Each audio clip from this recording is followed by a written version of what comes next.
माता की जय बोलते हुए भारत माता की, भारत माता की, भारत माता की। और इस कार्यक्रम का मुख्य उद्देश्य 75 सालों में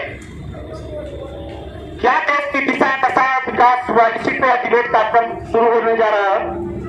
तो हमारा सवाल, इस सत्ता में जिस पार्टी की सरकार के द्वारा अब तक कांग्रेस पार्टी के नेताओं के ऊपर आरोप लगाते थे कि 70 सालों में देश की जो स्थिति दशा बिगड़ी बनी है, तो 60 सालों में कांग्रेस इसके लिए जिम्मेदार है। तो इसका जवाब जानने के लिए हमारे पास अश्विनी मिश्रा जी अपनी पार्टी का पक्ष रखने के लिए मौजूद है। तो उनसे जानने की कोशिश करते हैं कि वास्तव में कांग्रेस इसके लिए कैसे जिम्मेदार है। हाँ अश्विनी जी बताइए, कैसे जिम्मेदार?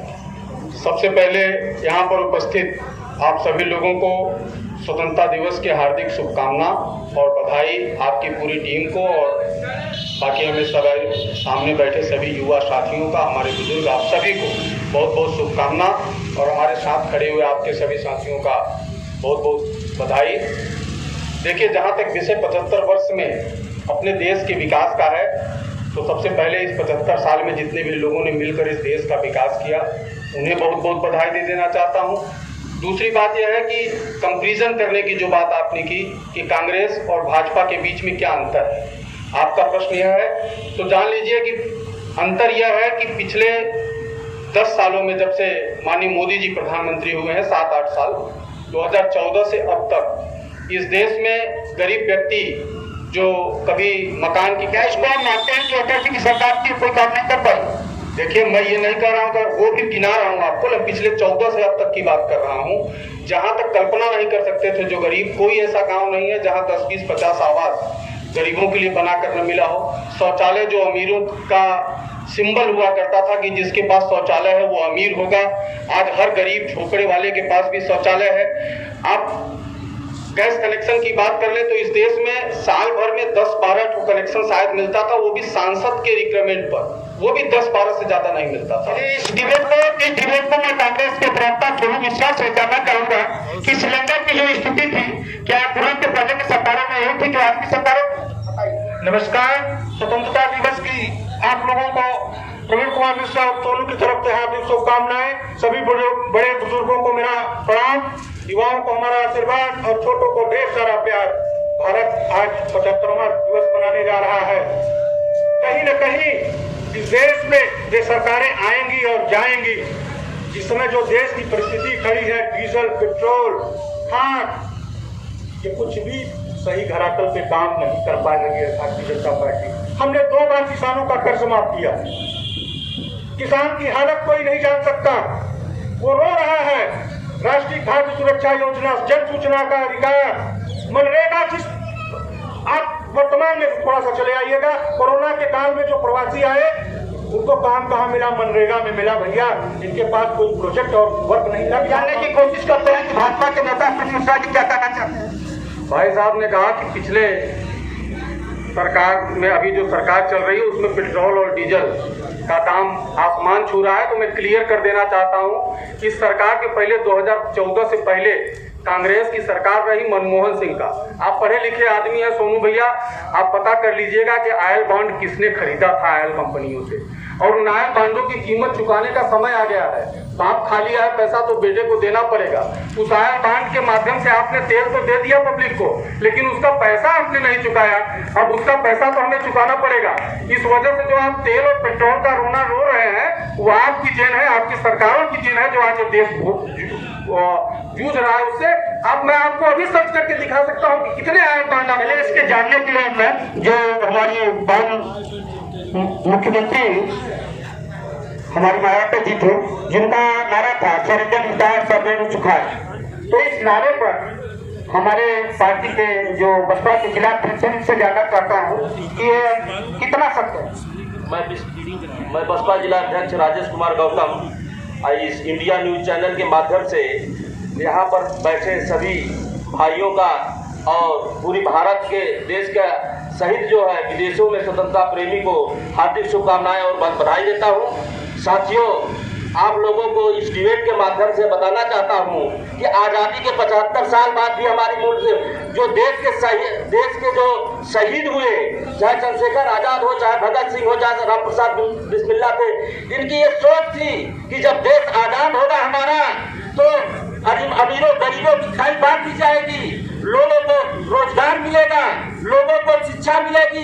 लेकिन आजादी के 75 साल बाद भी आज देश में मूलभूत समस्याओं से लोग त्रस्त है। 20 लाख की आबादी में अगर सड़क पर कोई एक्सीडेंट हो जाए तो यहाँ से रिफर कर दिया जाता है सोनभद्र और बीएचयू रिफर कर दिया जाता है। और रोजगार की स्थिति यह है कि आज बेरोजगारी की हालत यह है कि लोगों को 2 वक्त की रोजी रोटी जुटाना मुश्किल है। और भाईचारा की बात है, आपस में इतनी कटुता उत्पन्न हो गई है। सरकार ने केवल हिंदू मुसलमान करके और जात बिरादरी की बात करके आज देश को पीछे ले जा रहे हैं। चलिए मैं हमारी पार्टी के खान साहब हैं, मैं इनसे जानना कोशिश करता हूँ क्या इसको जो भारतीय जनता पार्टी के ऊपर आरोप लगाए जा रहे हैं, क्या कितने आरोप सत्य है, इस विषय पर क्या कहना चाहिए? ये सब जितने पार्टियां हैं सब जुमले वाली पार्टियां हैं। ये सब टेक्निकल होता है, जैसे मुसलमान से टेक्निकल होता है, वो हर पार्टी को जिताया हराया, सब कभी इस पर सपा को, कभी बसपा को, कभी कांग्रेस को, सब वोट दिया, बीजेपी को नहीं दिया। बीजेपी ने हमारा ऐसा क्यों हुआ? बीजेपी के हमको सपा बसपा कांग्रेस ने कहा कि बीजेपी मुसलमानों की दुश्मन है, ये कह के हमसे वोट लिया। मगर ये खुद बीजेपी है जितने हैं सपा बसपा वाले, ये जितने बीजेपी से खुद नहीं है, न वो हमसे वोट लेना नोट लेना जिंदाबाद न मुर्दाबाद कुछ नहीं। मगर सपा बसपा कांग्रेस का फैला हो या इसका दो ही है, मगर हमके नहीं। कभी पार्टी में गड़बड़ कर था, कभी वो पार्टी में गड़बड़ कर रहा है, हर पार्टी एक नचावा तो कुछ नहीं कर रहा, हमके कहीं रोजगार नहीं देता। कुर्सी का मुद्दा, कुर्सी का मुद्दा ये है कि तमाम जितने 70 साल से सबके हम देखा, सपा बसपा देखा, एक बार उसी के साथ हमारे साथ में आइए, हम सरकार बनाएंगे, हम बहुमत में आएंगे, हम सबके साथ इंसाफ करेंगे। चलिए जानते हैं, कोशिश करते हैं हमारी जो समाजवादी पार्टी से नेता अंजलि सिरोदिया जैसा समाजवादी पार्टी भी वैसी की पार्टी का आरोप लगा रहे हैं, इस विषय पर क्या? सबसे पहले तो आपको धन्यवाद भैया, और यहाँ पे जितने लोग भी मेरे बड़े भाई एवं बुजुर्ग एवं बच्चे जो भी उपस्थित हैं उन सबको मैं आज स्वतंत्रता दिवस की हार्दिक शुभकामनाएं देती हूँ और बधाई देती हूँ। और आपका सवाल क्या था? जो आरोप ओवैसी जी की पार्टी लगा रहे हैं कि समाजवादी पार्टी ने मुसलमानों को छोड़ा, तो इसको क्या मानते हैं? क्या वास्तव में मुसलमानों के साथ सत्य कर रहा है? नहीं, बिल्कुल नहीं। मुसलमान, ये देखिए, समाजवादी पार्टी जो है हर जाति वर्ग हर समाज की पार्टी है। इस पार्टी में, समाजवादी पार्टी में हर लोगों का सम्मान होता है, इसलिए ओवैसी जी का चले जाने की कोशिश करता है भारतीय जनता पार्टी के प्रवक्ता। भाई साहब, आपने सबसे पहले कहा कि इनका नारा है सर्वजन हिताय सर्वजन सुखाय। इनसे पूछिए कि इनका नारा सर्वजन हिताय सर्वजन सुखाय कब से हुआ? इसके पहले तो इनका नारा था बहुजन हिताय बहुजन सुखाय। बहुजन का मतलब जानते हैं इन लोगों ने क्या कहा था? इन लोगों ने कहा था, आज कहे कि समाज में विद्वेष फैलाया जा रहा है, इनके पार्टी का उदय ही समाज में विद्वेष करके हुआ है। 85-15 का नारा देके हम हिंदुओं को 85-15 में बांटने का पहले इन्होंने साजिश रचा, नहीं सफल हुए। तो भाई साहब ने कहा सर्वजन हिताय सर्वजन सुखाय, ब्राह्मण शंख बजाएगा हाथी बढ़ता जाएगा, ये नारा देकर ब्राह्मणों को छला। अब ये यही नारा देकर मुसलमानों को छलने वाले हैं। इन्होंने बहुत सही कहा कि ये लोग हमें वोट तो देते नहीं है, बिल्कुल सही कहा भाई साहब आपने। और आप जो कह रहे हैं कि बाकी सब लोग गलत किए हैं, आपके एक पार्टी के नेता है जिन्होंने कहा था कि 15 मिनट के लिए पुलिस हटा दीजिए, हम हिंदुओं को उनकी औकात बता देंगे। आप किस मुंह से बात करते हैं सामाजिक समरसता की? किस मुंह से बात करते हैं आप सामाजिक समता की? आप बात करते हैं सेकुलर होने की, आपने टोपी पहन रखा है, उस पर भी मुस्लिम लिखा हुआ है, आप क्या सेकुलर बनाएंगे हमको? पहले आप सेकुलर हो जाए। ये तमाम पार्टियां जितनी सपा बसपा तमाम दल बनी है, सब हिंदू पार्टी बनी है, एक मुसलमान पार्टी बनाए आतंकवादी जानने की कोशिश करते हैं वास्तव में जनता की क्या है, जो आरोप लगाए जा रहे हैं हम जानने की कोशिश करते हैं। बताइए, वैसे हिसाब से भारतीय जनता पार्टी जो भी शब्द बोलवाती है वही वैसे साहब बोलते हैं। क्या भाई साहब? वैसी साहब लंदन के ग्रेजुएट बारिस्टर हैं, तो कानून के जानकार हैं, और अपने पार्टी के राष्ट्रीय अध्यक्ष हैं। जो 12 राज्य में सक्रिय है। हमारे 3 प्रदेश में विधायक हैं, 2 प्रदेश में हमारे मेयर हैं, गोधरा भी हमारे डिप्टी मेयर है और हैदराबाद भी हमारे मेयर है, 2 एमएलसी हैं, हमारे 2 सांसद हैं, 2 प्रदेश में। जेपू को जिताने के लिए आए हैं। हमारा मानना ये आए हैं अपना हार्डवील करके आराम से चले जाएंगे, जिता के बीजेपी को बसपा सपा को ले चलिए जाने होगा आपके ऊपर आरोप लगाए जा रहे हैं। आगे भी लोग अभी चुनाव आ रहा है ना, अभी पाकिस्तान आ जाएगा, मुसलमान हिंदू खतरे में जा, 20% मुसलमान, 100% हिंदू भाई, मुसलमान खतरे, हिंदू खतरे में। अच्छा आइए बता, पुलिस हटाना होगा, दिखा देंगे आप पार्टी के नेता बोलिए, ये गलत बात है। वो राष्ट्रीय मंच पे बोलते हैं, राष्ट्रीय मंच ये अपने गाँव का मसला था, उनके शहर का मसला था, वो हुआ 15 ने खुद नहीं बोले, ये पूरे मतलब इनके कहने का मतलब है अपने शहर में हिंदुओं को काटेंगे, देश में नहीं काटेंगे। यही चलिए आरोप लगता है। जो समाजवादी पार्टी पे ओवैसी जी की पार्टी के बराबर आरोप लगाए, इस विषय क्या? चलिए बसपा से हम जिलाध्यक्ष से जानना चाहेंगे कि जो ओवैसी जी की पार्टी के आपके ऊपर भी आरोप लगाए जा रहे हैं कि वोट लेके मायावती जी भी मुसलमानों का छलावा करते थे, इस विषय क्या? निश्चित रूप से बहुजन समाज पार्टी जाति और धर्म की बात नहीं करती है और बहुजन हिताय बहुजन सुखाय की बात करती है। बहुजन हिताय माने अभी जो है प्रवक्ता जी ने कहा है कि बहुजन शब्द का मतलब ये नहीं होता है, बहुजन शब्द का मतलब बहुजन शब्द का मतलब ये होता है कि कुछ चंद पूंजीपति को छोड़ करके सब बहुजन है। आज अडानी का नाम कोई 2014 के पहले बता दे, कोई जानता हो? आज अडानी और अंबानी जैसे पूंजीपतियों की संपत्ति दिन दूना रात चौगुना बढ़ रहा है और आम जनता, आम गरीब, मध्यम और पिछड़ा चला जा रहा है। महंगाई इतनी बड़ी है और अडानी अंबानी की संपत्ति दिन दूनी रात चौगुनी बढ़ रही है। ये मतलब है कि कुछ चंद लोगों की सरकार है, चाहे कांग्रेस की सरकार रही हो, चाहे भारतीय जनता पार्टी की सरकार रही हो। ये जानने की कोशिश करते हैं। हमारे साथ माननीय प्रधान रजनीकांत मिश्रा जी हैं, जो उत्तर प्रदेश शासन में सबसे कम उम्र के पत्रकार हैं, जो 16 साल की उम्र में भदोही की धरती से प्राप्त हुए हैं। तो इस डिबेट में इनका स्वागत है, इससे उनकी जांच और राय की जाना चाहता हूँ कि वास्तव में जो पार्टियों के प्रति आरोप लग रहे हैं, तो इस पर इनका क्या? सबसे पहले यहाँ गणमान्य और प्रबुद्धजनों को मेरा प्रणाम।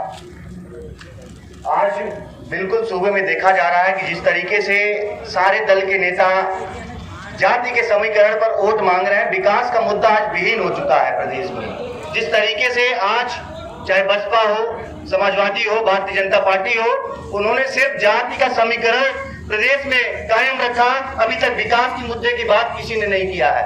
मैं भारतीय जनता पार्टी से पूछना चाहता हूं कि भारतीय जनता पार्टी ने नोटबंदी किया, काला कानून को वापस लिया। मैं भारतीय जनता पार्टी के प्रवक्ता अश्विनी मिश्रा जी से पूछना चाहता हूं कि जिस तरीके से नोटबंदी हुआ, ये सब लोगों ने देखा, लेकिन हमने नोटबंदी में अभी तक किसी ऐसे व्यक्ति को लाइन में खड़े होते नहीं देखा जो बहुत उद्योगपति रहा हूँ, उनकी अभी तक आरोप बीजेपी के ऊपर लग रहे हैं।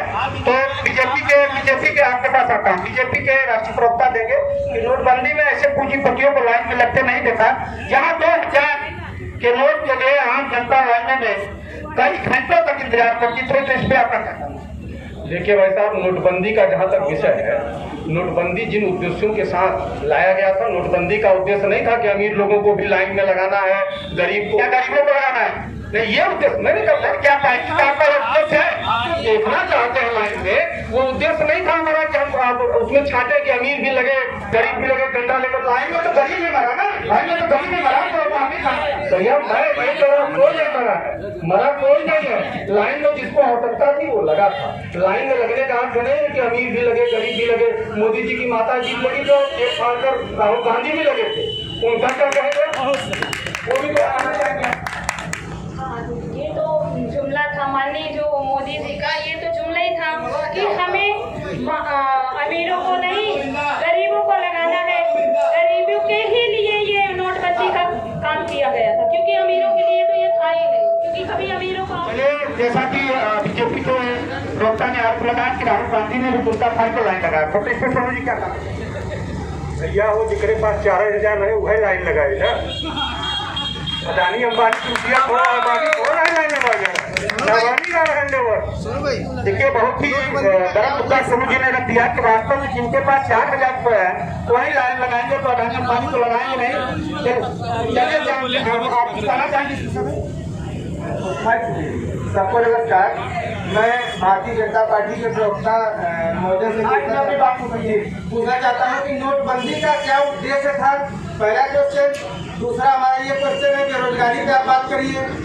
तीसरा ये क्वेश्चन है आपने वादा किया था 15 लाख, ये तीनों जवाब दीजिए, बाकी और पूछता हूँ। सभी को मैं स्वतंत्रता दिवस की हार्दिक बधाई दूंगा। रही बात जहाँ तक बोला जा रहा है तो ये हमारी पार्टी की देन नहीं है, बैंकों की एक अपनी व्यवस्था है। आम जनता के लिए सेविंग अकाउंट होता है, सरकारी वर्ग के लिए करंट अकाउंट होता है, ये आपको नहीं है। और करंट अकाउंट के लिए सिस्टम के लिए जो व्यापारी है वो स्टाफ रखते हैं जाने की कोशिश करते हैं कि कांग्रेस के बड़ी से नेता है। इस बात में आप क्या देना चाहिए? हाँ, बात है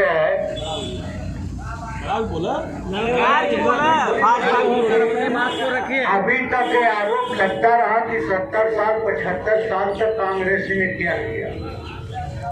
हर गांव में बाइक, हर गांव में मार्शल, हर घर में बाइक, हर जेल में मोबाइल, हर घर में ट्यूबलाइट, गांव में सड़क। मैं पूछना चाहता हूँ क्या यह कड़क चाय वाला दिया है? कौन दिया? तो जो कड़क चाय के पास पहुंचते हैं, जैसा कि कड़क चाय मोदी जी से विख्यात है, तो कड़क चाय पे आरोप लग रहे हैं।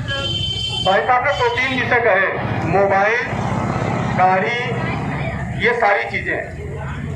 राहुल गांधी पाकिस्तान में नहीं है, लेकिन वहाँ पर भी जो है मोटरसाइकिल से लोग चल रहे हैं, इसका मतलब नहीं है कि वहाँ का विकास हो गया। पहली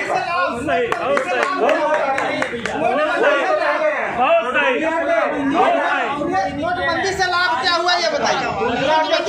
शास्त्री और मानते हैं किसी भी देश की करेंसी हर 10 साल को बदल देना चाहिए। मैं पूछना चाहता हूँ बचपन के बहुत बड़े अर्थशास्त्री भी थे डॉक्टर बाबा साहब अम्बेडकर, उन्होंने अपनी किताब में लिखा है, जीसस लिखा है, उन्होंने लिखा है उसमें कि किसी भी देश की करेंसी हर 10 साल को बदल देनी चाहिए।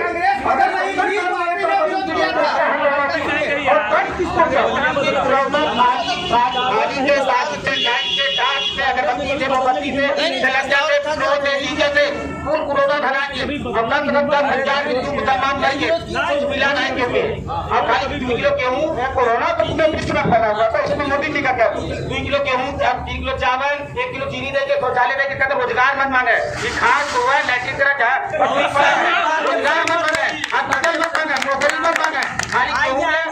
जैसा कि रोजगार आज के समय का सबसे बड़ा मुद्दा है। हर व्यक्ति के जीवन यापन के लिए रोजगार बहुत महत्वपूर्ण है, क्योंकि बगैर रोजगार के किसी का जीवन संचालन होना यह मुश्किल है। तो चाहे जो भी सरकार आई है, तो प्रथम दृष्टिया उसका बनता है कि अधिक से अधिक संख्या में लोगों को रोजगार दिया जाए। आप जानने की कोशिश करते हैं, क्या कहना चाहेंगे? छोटा सा एक भाई साहब से हमारा प्रश्न है। बीजेपी के सरकार में बीजेपी के विधायक जो बोर्ड लगा दे रहे हैं, उनके वोट का पता नहीं है। लेकिन इनसे पूछने जाओ, विधायक से पूछने जाओ, कि मुख्यमंत्री से पूछने जाओ, भैया जी से पूछने जाओ, बोर्ड लगाए जा रहे हैं। आपने कहाँ देखा बोर्ड लगी हुई है, सड़क तैयार नहीं हुई है? देखिए भैया मत क्या लिखा है बोर्ड में बताइए। आप पूरा बता रहे हैं। क्या लिखा? अभी तिउरी रोड के हमारे में जो रेलवे लाइन किनारे बनौली गाँव जाता है, उस पर लिखा हुआ है, लिखा हुआ 6.5 लाख का इसके रोड पे प्रस्ताव बन गया, उद्घाटन हो चुका है। हाल में पुलिया जो हम जाते हैं नवनिया रोड से, इस पे आप देख लीजिए पूरा काम हो गया, पैसा निकल गया, अभी तक काम पूरा नहीं हुआ। ऐसा है भाई साहब, शिलान्यास और उद्घाटन में अंतर होगा। शिलान्यास हुआ होगा, उद्घाटन नहीं हुआ होगा। आप ध्यान से जाकर शिलापट हटा लीजिए। शिलान्यास और उद्घाटन में अंतर होता है, आप जाकर ध्यान से शिलापट कर दीजिए। भाई साहब काफी देर से बेरोजगारी पर एक से पूछ रहे हैं, उसका उत्तर देना चाहता हूँ। आप अपनी शांति बनाए, शांति बनाइए, शांति बनाइए। आपके पास आएंगे, आपके मुद्दे सर्वोपरि है, जनता के मुद्दे सर्वोपरि है। आप थोड़ा शांति बनाइए। आपके पास आपको प्रश्न रखने का मौका दिया जाता है। भाई साहब ने बोला शिलान्यास और उद्घाटन में अंतर होता है। जब से मोदी जी सत्ता में आए हैं, एक उद्घाटन बता दें, पूरे प्रदेश की बात कर रहा हूँ, पूरे उत्तर प्रदेश की उद्घाटन के आरोप भारतीय जनता पार्टी के ज्यादातर लग रहे हैं। तो शायद पूरे देश में आपकी निकल न जाए। मैं आपको इसकी उद्घाटन बता देता हूँ। सुनिए, आपके सामने ये सड़क है, उद्घाटन हो गया है। देखिए, विश्वनाथ कॉरिडोर का उद्घाटन हो गया है। देखिए, विंध्याचल कॉरिडोर का उद्घाटन हो गया है, जाकर देखिए। नहीं दिखता है तो रिंग रोड का उद्घाटन हुआ है, जाकर देखिए। और क्या देखना चाहते हैं आप?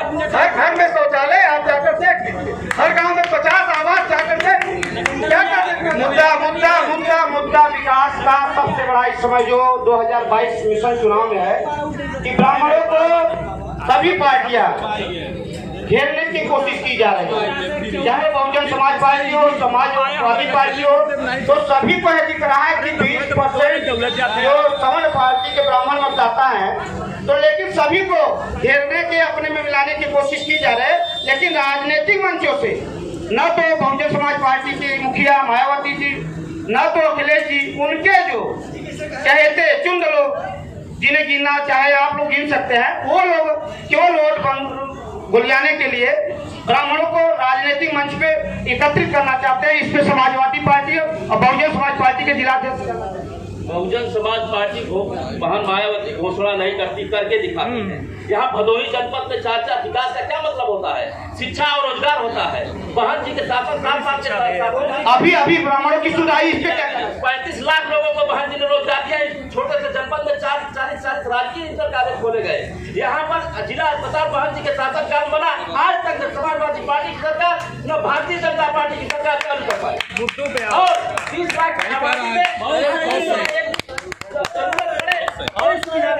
अभी कोरोना काल में तमाम लोग पेट के कारण मर गए, ऑक्सीजन के कारण मर गए और दवाई के कारण मर गए। और 27 साल यूपी बिहार कांग्रेस के जो नारा चलता था 2000 पिछले के चुनाव में, तो जो बिहार यूपी का नारा देती थी पार्टी, उस पर यूपी बिहार नवासी के बाद हमारी सरकार यहाँ चली गई, यूपी बिहारी चली बहुत पीछे है इस समय यूपी।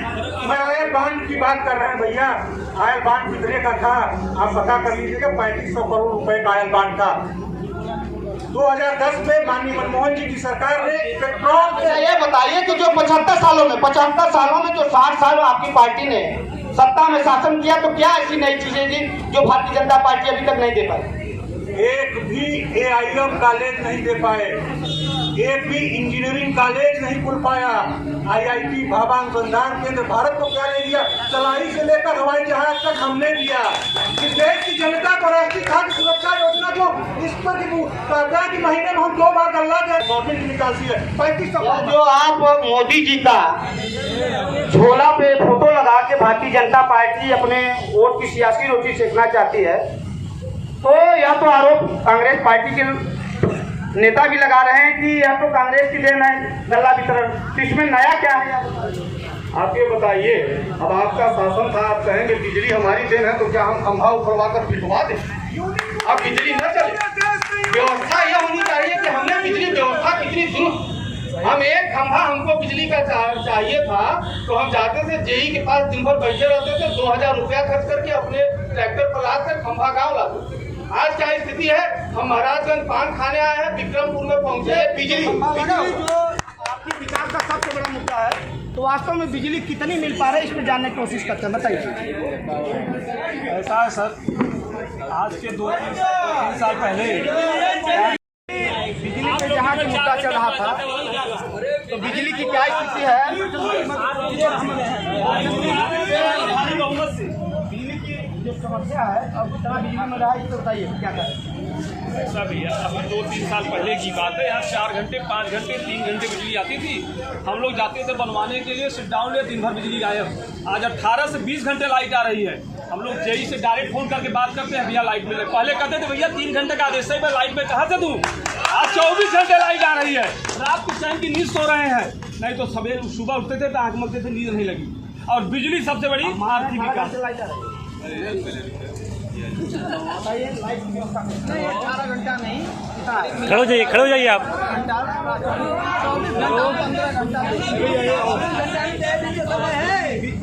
बिजली की जो व्यवस्था है,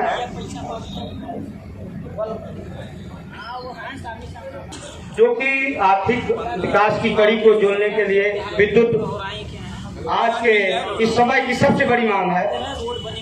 तो भारतीय जनता पार्टी के तरफ से यह कहा जा रहा है कि ग्रामीणांचल क्षेत्रों में भी 18 घंटे बिजली दी जा रही है।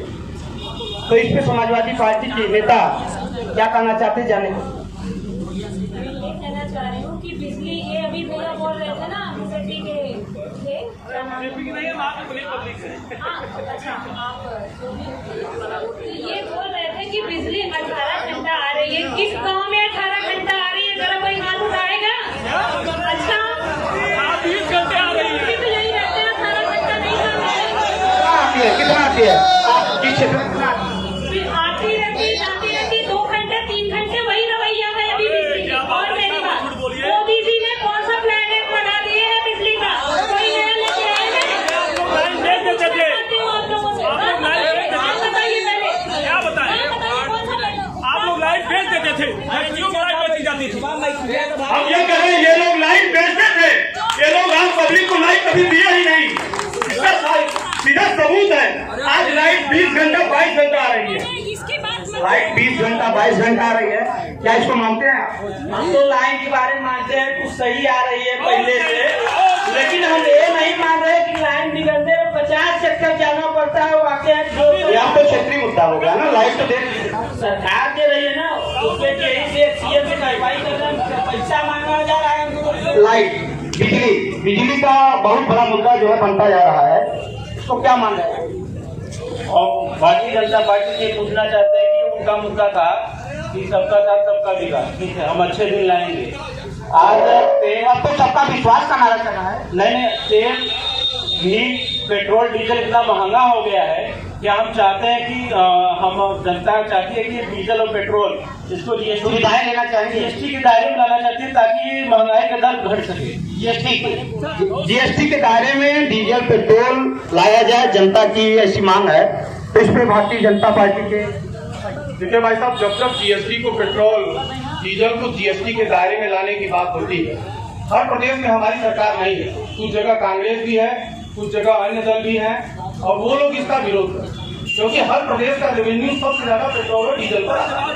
अगर वो जीएसटी के दायरे में आ जाएगा, इसका विरोध सभी लोग करते हैं, तो मजबूरी है उसको दायरे में नहीं लाया जाता। लेकिन इसका आरोप हमारे ऊपर। अब 2022 का चुनाव जैसा कि सामने मिशन, हर बार विकास का मुद्दा गायब होता है, जाति मुद्दा हावी होता है। चाहे यूपी गवर्नमेंट हो चाहे सेंट्रल गवर्नमेंट हो, विकास मुद्दा गायब होता दिखता जा रहा है। राष्ट्रवाद मुद्दा, जब लोकसभा के चुनाव आते हैं तो राष्ट्रवाद होता है, और जब उत्तर प्रदेश के चुनाव विधानसभा के आते हैं तो जातिवाद मुद्दा बनता दिखता है। ऐसा क्यों? इस पर जानना चाहेंगे कांग्रेस के प्रवक्ता।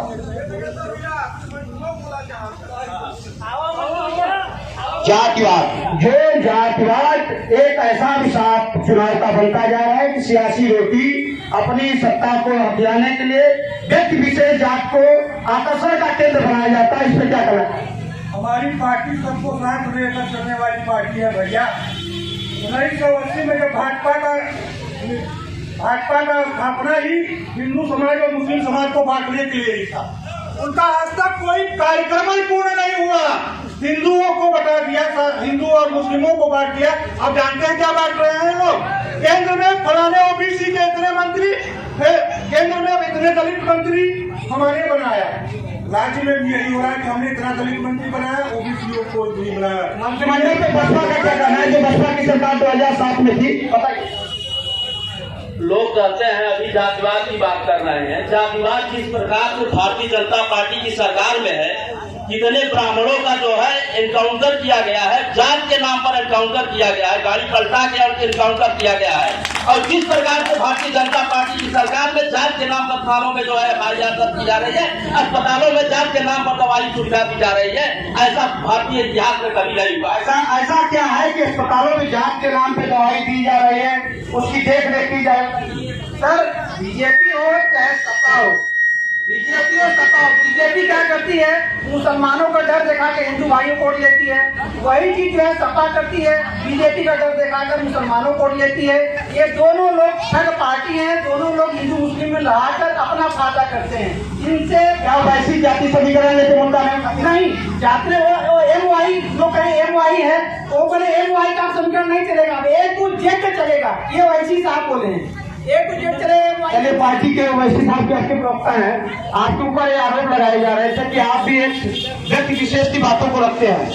अब कुछ है सरकार है, ये प्रधान है, ये नेता है, कुछ है। भाई हम सरकार में सबसे हमने विकास के बारे में नेता के बारे में ये सबसे पूछा कि हम भारी भारी कुछ घोटाला करके बैठा नहीं लोग पूछा जाए कि देश के लिए काम किए ये है कुछ ना कोई कांग्रेस के सरकार को घेर रहे हैं कि बीजेपी कांग्रेस सब नहीं लूटा मुसलमान को, किसी ने मुसलमान को कुछ नहीं किया है। दुनिया में भूसा ढोने के लिए तक नहीं छोड़ा है, किसी ने कैसे देते हैं लोग खाली वोट लेते हैं सरकार बनाने पर। यही गाड़ी है जो कि आतंकवादी, देशद्रोही, देश के खिलाफ, ये पाकिस्तानी, पाकिस्तान में बना रहे जिहादी है, ये वो कोरोना नहीं फैलाएंगे, हम ले छिपकर दिया हम लोग सारा इल्जाम कोरोना कोविड का जो सबसे बड़ा प्रभाव पूरे विश्व में था, तो ये आरोप लगा रहे हैं कि कोरोना मुसलमान अपने जेब में से फैला रहे हैं, तो इसको क्या कहना चाहिए?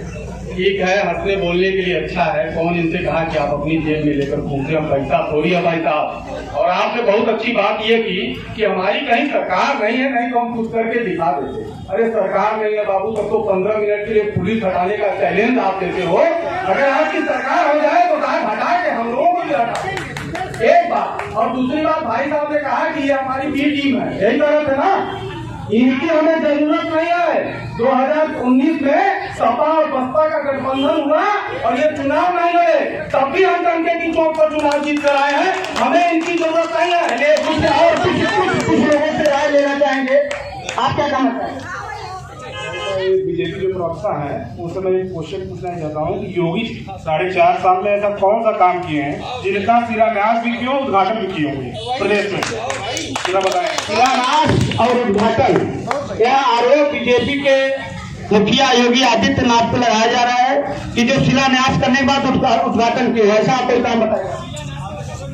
हर जिले में, सिर्फ इस जिले की बात नहीं कर रहा, हर जिले में इतने तेजी के साथ हर जिले में गैस ऑक्सीजन प्लांट बन के तैयार हो गए, इतना तेज कहीं हुआ नहीं है। और आज हमारी सरकार है, इसके पहले सपा की गवर्नमेंट रही, उसके पहले बसपा की गवर्नमेंट रही। हमारा एक नजीब बताता हूँ, हमारे गांव के दक्षिणी तरफ महादेवा ग्राम सभा से होते हुए सैयद मऊ को टच करती हुई एक सड़क है, माननीय रंगनाथ मिश्रा जी के कार्यकाल में वो सड़क बनी थी। 15 साल इन दोनों सरकारों ने उस सड़क का रिपेयर तक नहीं कराया, और आप शिलान्यास और उद्घाटन की बात क्या करेंगे? सच यह है कि जो काम है ना वो दिख रहा है। काम अखिलेश की सरकार में पिछड़ों में मेन मुद्दा था कि काम बोलता है, यदि काम बोलता था तो सरकार टाइफाइड क्यों हो गई? ऐसे बताइए। जो आपके अखिलेश राष्ट्रीय मुखिया है वो कहते थे अगली चुनाव में बोलते थे काम बोलता था, तो इस बार का ऐसा कौन सा एजेंडा है जो आप चुनाव में उतरेंगे? अगली बार तो काम बोलता था। वाकई में समाजवादी पार्टी जो है काम करके दिखाई थी, धरती पे करके दिखाई थी, वो कहने की बात नहीं है। चाहे आप एक तो जनता ने उनको नकारा क्यों? अब नकारा, लेकिन फिर भी 2022 में आप देखिए पूर्ण बहुमत से सरकार बनाएंगे, विकास को लेकर चलिए जानने की कोशिश करते हैं बसपा पार्टी के जिलाध्यक्ष की आज पूर्ण बहुमत की समाजवादी पार्टी की सरकार बनती है, या फिर ऐसा कुछ होने वाला है जो बुआ बबुआ का गठबंधन के कोई करिश्मा होगा? समाजवादी पार्टी की सरकार में 5 ऐसे काम गिना देते थे।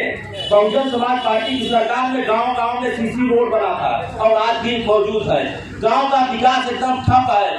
समाजवादी पार्टी की सरकार आते ही पहला काम किया कि जो है गांव में जो अम्बेडकर गांव से समाप्त कर दिया। दूसरा काम इसने किया कि स्कॉलरशिप बंद कर दिया। भाई साहब सत्ता में है, उनसे पूछिए। स्कॉलरशिप बंद कर दिया। स्कॉलरशिप बंद है, स्कॉलरशिप बंद है, तो जनता की राय लेना चाहेंगे, क्या इसको मानते हैं आप? खड़े हो जाइए, खड़े हो जाइए, माइक के ऊपर नहीं हो, खड़े हो जाइए। छात्रवृत्ति चालू है और बच्चों को मिल भी रही है। संवैधानिक नियमावली के आधार पर बच्चों को बराबर मिल रही है। अभी वर्तमान में भी स्कॉलरशिप के लिए आवेदन न्याय पत्रकार भरा जा रहा है। बताइए क्या कहना चाहेंगे? पहले कह रहे थे सबसे पहले 15 अगस्त को स्वतंत्रता दिवस की सबको बधाई, सभी क्षेत्रवासियों को। जल्दी कह रहे थे कि समाजवादी पार्टी की 5 नाम आज्ञा दी थी। अब बसपा के जिला अध्यक्ष है, पुराने नेता हैं, सभी लोग जानते हैं समाजवादी पार्टी सरकार में 1000 करोड़ का भदोही जनपद में काम हुआ। पहली मिर्जापुर से भदोही 4 लेन, इसके बाद बाबरपुर से लेके भदोही तक 4 लेन 6 लेन, भदोही से दुर्गागंज तक चलने दुश्वार था 4 लेन, और गोपीगंज से ज्ञानपुर। क्या विकास समाजवाद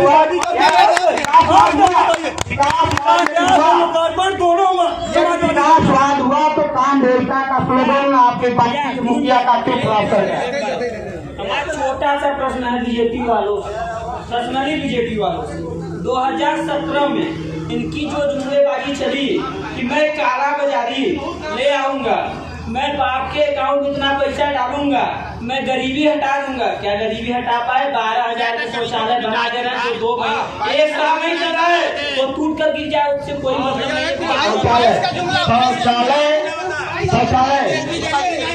भैया ऐसा है कि जितने आवास गाँव में मिले होंगे वो तो सब अमीरों को मिले होंगे, जो शौचालय मिले होंगे सब अमीरों को मिले होंगे, राशन की दुकान पर सारे अमीर घोड़ा लेकर जाते होंगे, ये बात। और दूसरी बात, आपके 12,000 में शौचालय नहीं बनता साहब, हमको भी मालूम है।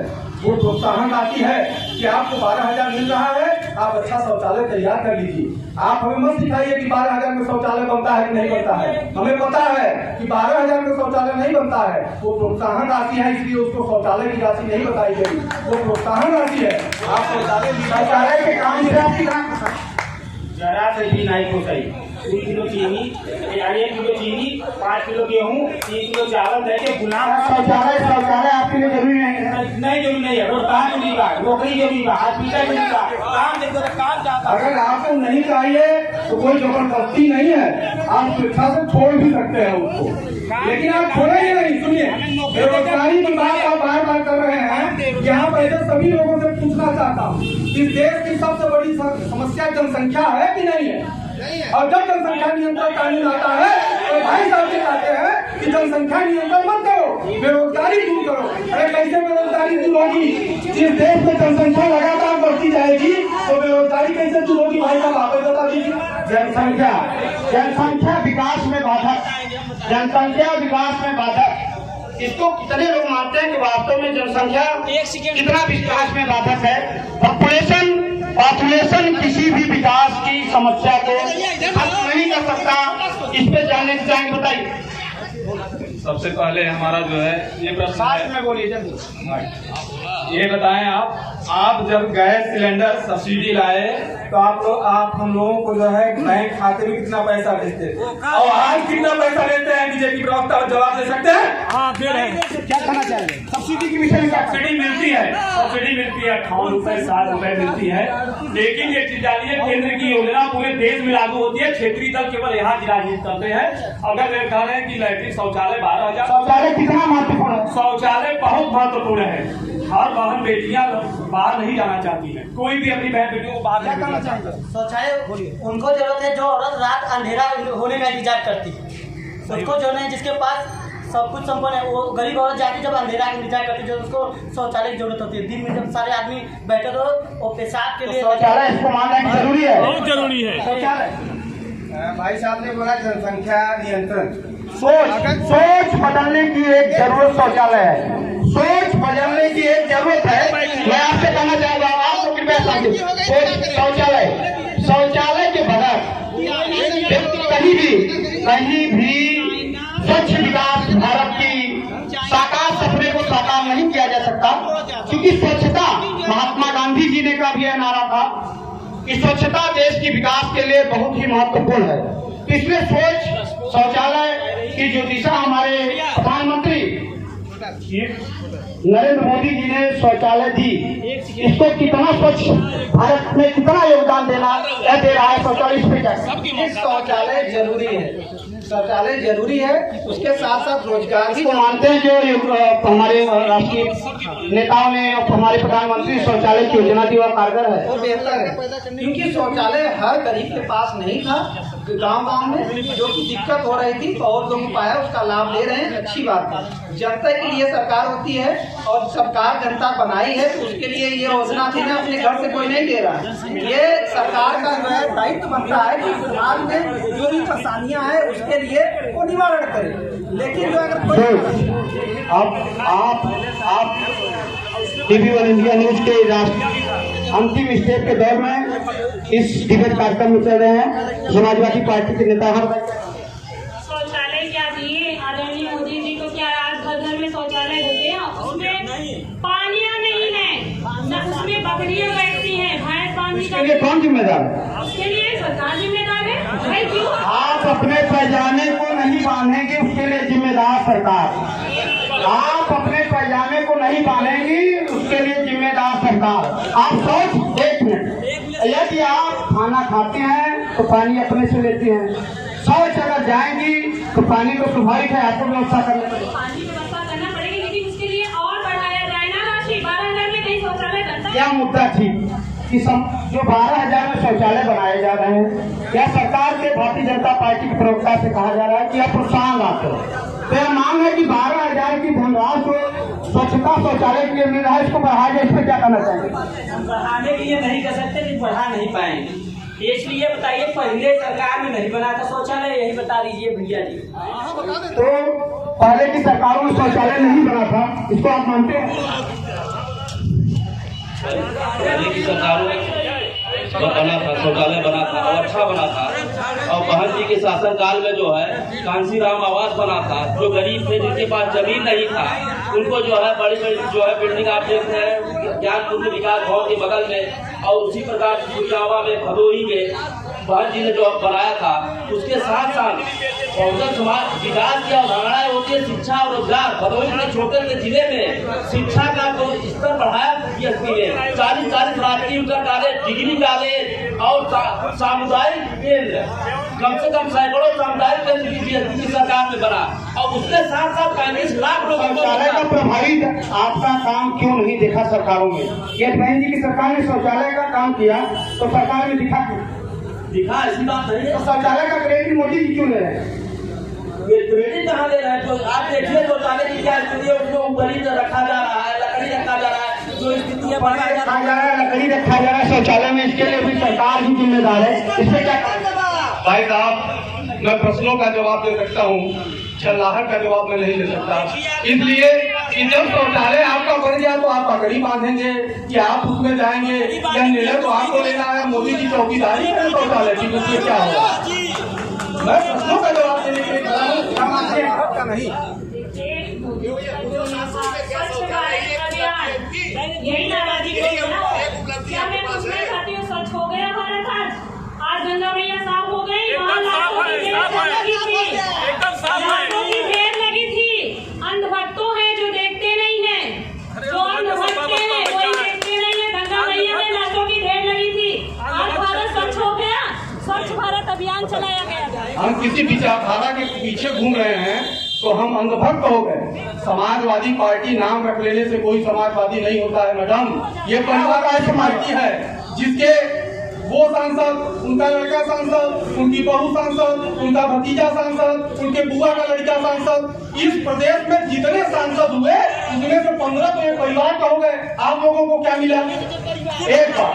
दूसरी बात ये परिवारवाद का आरोप समाजवादी पार्टी पे लग रहा है, तो समाजवाद पे परिवारवाद ऐसा लग रहा है कि इस पे क्या कहेंगे? एक ही पार्टी के एक ही परिवार से 15 लोग सांसद क्यों? क्या लोकतंत्र के परिवारवाद से चलेगा या समाजवाद से? शायद ये जानते नहीं भैया कि आज समाजवादी पार्टी हर वर्ग हर जाति। आप 5 सांसद का नाम बता दीजिए जो आपके यहाँ सांसद है। कौन है वो? समाजवाद कौन है सांसद आपके पार्टी से उत्तर प्रदेश में? 5 को बता दिए किसके?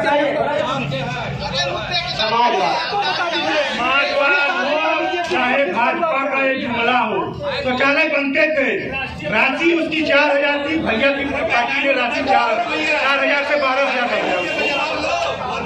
मैं बता रहा हूँ भैया को 4,000 रुपए राशि मिलती थी अन्य सरकारों में, बीजेपी ने उसको 12,000 दिया। तो शौचालय इतना प्रभावी की बीजेपी में हुआ। भैया इनके राज्य में सीमेंट 400 रुपया बोरी हो गया और 4,000 वाली में 100 रुपया बोरी जा 100 रुपए बोरी सीमेंट था, तब 4,000 में शौचालय, 12,000 में 400 रुपए बोरी, तो फिर भी शौचालय का मेरी बीजेपी को क्यों जा रहा है, बताएंगे? हाँ साहब, आप रोजगार मांगे, नौकरी मांगे तो जय श्री राम, भारत माता की जय। जैसे काम मांगा या मंगा जय श्री राम, जय श्री राम, भारत माता की जय। यह खाली कर रहा कुछ इनके पास कुछ नहीं, कोई काम नहीं किए, एक भी काम नहीं किया। जय श्री राम, जय श्री राम बीजेपी का मूल मंत्र। यहाँ आरोप बराबर लग रहा है, तो आप क्या कहना चाहेंगे? हम कहना चाहेंगे कि ब्राह्मणों के लिए सब लोग लुभाने के लिए बसपा जो है ब्राह्मण सम्मेलन कर रही है, सपा जो है परशुराम की मूर्ति लगा रही है। बसपा वही है जिसने बोला था तिलक तराजू और तलवार इनको मारो जूतो चार, और उसके बाद बसपा ने क्या किया था? बसपा के एक विधायक ने बोला था कि ब्राह्मणों को बिल्कुल मदद न किया जाए, अखिलेश यादव ने ऐसा आदेश दिया था। तो ये किस मुंह से ब्राह्मण का सम्मेलन कर रहे हैं? कौन से विधायक? विधायक नाम नहीं मालूम है, अखिलेश विधायक के ऊपर आरोप, यह क्षेत्रीय मुद्दा होता है, क्षेत्रीय पार्टी के क्षेत्रीय लोगों के द्वारा यह मुद्दा आता है। राष्ट्रीय मंचों से इस तरीके की बातें किसी भी पार्टी द्वारा नहीं कही जाती हैं। तो हमें बताइए, बोलिए उधर ही बोलिए। दाल, चीनी, तेल, चावल, किसी ने कर चुका है कि तू तरह छाहे छाहे और घामे में मरी हम, तू गेहूं रखा दिल्ली में घरे भूसा रखी हम। बहुत अरे भाई आप साइड हो जाइए। आप देश के विकास की रीढ़ी माने हो, देश के विकास की सीढ़ी माने हो। आज पूरे देश में 5 लाख प्राथमिक विद्यालय का सरकारी ढांचा जीर्ण शीर्ण होकर गिरने के कगार पर जर्जर होकर अंतिम सांस ले रहा है। 8 लाख अध्यापकों की कमी को शिक्षा विभाग झेल रहा है। अप्रशिक्षित अध्यापकों के द्वारा शिक्षा विकास में सबसे बड़ा अहम योगदान है। बगैर शिक्षा के किसी देश, किसी समाज, किसी वर्ग, किसी समुदाय का विकास नहीं हो सकता। इसलिए शिक्षा बहुत महत्वपूर्ण है। आपकी सरकार में शिक्षा की दुर्व्यवस्था हो रही है, इस पे क्या कहना? देखिए भाई, किसी मानसिकता से आप प्रश्न पूछेंगे, आप पूर्वाग्रह से प्रेरित होकर बात करेंगे, नहीं तो यहाँ बैठा हर आदमी जानता है कि जब से योगी जी की सरकार आई है सभी विद्यालयों को फंड रिलीज किया गया है और सभी विद्यालय में टाइल्स, खिड़की, अच्छी व्यवस्था। और जो आज शिक्षकों की भर्ती की बात करते हैं, सपा सरकार में शिक्षकों की भर्ती जो हुई, आज भाजपा की सरकार है 69,000 शिक्षकों की भर्ती हो गई, तमाम और शिक्षकों की भर्ती प्रक्रिया में है। तो यह आरोप आप शायद विद्यालयों में अपने जा नहीं रहे हैं, जाकर देख लीजिए। कोई विद्यालय ऐसा नहीं है जो चमचमा न रहा हो, जहां डेस्क बेंच न लग रहा हो। और यही 2017 के पहले क्या स्थिति थी वो भी आप लोगों से छिपाने की कोशिश करते हैं। बताइए। अभी सबसे बड़ा मुद्दा था हम लोग का भैया जी का कि जनसंख्या नियंत्रण का कानून लाए, बहुत बड़ा इसका प्रचार करे भोकू मीडिया द्वारा। इसका लोग का भोकू मीडिया ये बहुत प्रचार करता है। जैसे कि आज आने वाला मोदी जी का 2,000 रुपया आने वाला है, 20 दिन पहले चिल्लाएंगे 2,000 आने वाला है। कहाँ 20 दिन पहले बताना चाहेंगे? अभी वो विषय रहा 3 सरकारों को स्पर्श करने वाला मुद्दा, आपके प्रकार से 2,000 का प्रतिदंड फैला जाए। देखिए वो मिल रहा है, उसमें चर्चा करने की जरूरत नहीं है। बटौली का पूरा 3 सरकारों का मुद्दा था, अभी कहा था कि जिला न्याय हमने पूरा करके दिया 2003 से। अब रही बात, एक कविता रखना चाहूंगा आजादी के संदर्भ में, 2 मिनट का समय लेकर। 14 अगस्त 1947 को भारत के पूर्व प्रधानमंत्री पंडित अटल बिहारी वाजपेयी जी ने 22 वर्ष की अवस्था में अपनी कविता रखी थी और उसके चंद पंक्तियां इस तरह है। 15 अगस्त का दिन कहता आजादी अभी अधूरी है, सपने सच होना बाकी है, रावी की शपथ न पूरी है। जिनकी लाशों पर पग धरकर आजादी भारत में आई, वो अब तक है खाना बदोश, गम की तारी बदली गई। कलकत्ते के फुटपाथों पर जो पानी करते हैं, उनसे पूछो 15 अगस्त के बारे में क्या कहते हैं। निज हिंदू होने के नाते एक तुम्हें आ जाती तो सीमा के उस पार चलो, सभ्यता जहाँ कुचली जाती, इंसान जहाँ बेचा जाता, ईमान खरीदा जाता है, इस्लाम सिक्कियां भरता है और डॉलर मन में मुस्कुराता है। भूखों को गोली और नंगों को हथियार पहनाए जाते हैं, झूठे कंठों से जिहादी नारे लगवाए जाते हैं। लाहौर, कराची, ढाका की काली छाया टिकट पश्तूनों पर है, बस गमगीन गुलामी का साया। बस इसीलिए तो कहता हूँ आजादी अभी अधूरी है। कैसे उल्लास मनाऊं मैं, बस थोड़े दिन की मजदूरी है। दिन दूर नहीं जब खंडित भारत को पुनः अखंड बनाएंगे, गिलगित से गारो पर्वत तक आजादी पर्व मनाएंगे, गिलगित से गारो पर्वत तक आजादी पर्व मनाएंगे। उस पूर्ण दिवस के लिए आज से कमर कसे, बलिदान करे, जो पाया उसमें खो न जाए, जो खोया उसका ध्यान करे। धन्यवाद। डिबेट के समय के अभाव में राष्ट्र सर्वोपरि इस 75वें स्वतंत्रता दिवस के अवसर पर आजादी के भारत की आवाज आप लोगों तक जन जन तक पहुंची। जन जन के मुद्दे, जो पार्टी के गलियारों में अपनी सत्ता की रोटी सेकने वाले नेता हैं, उन्होंने आपके प्रश्नों का जो भी अपने स्तर से जवाब दिया।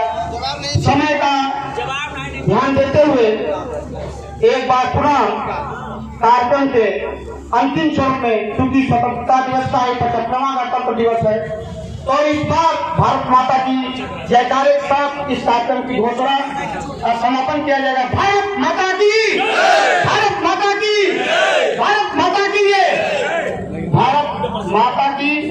एक बार इस कार्यक्रम के समापन की घोषणा की जाती है। समयाभाव में सीमित कार्यक्रम की परमिशन है, जो कि समय के अंतराल उसको समापन करने के लिए हम कटिबद्ध हैं।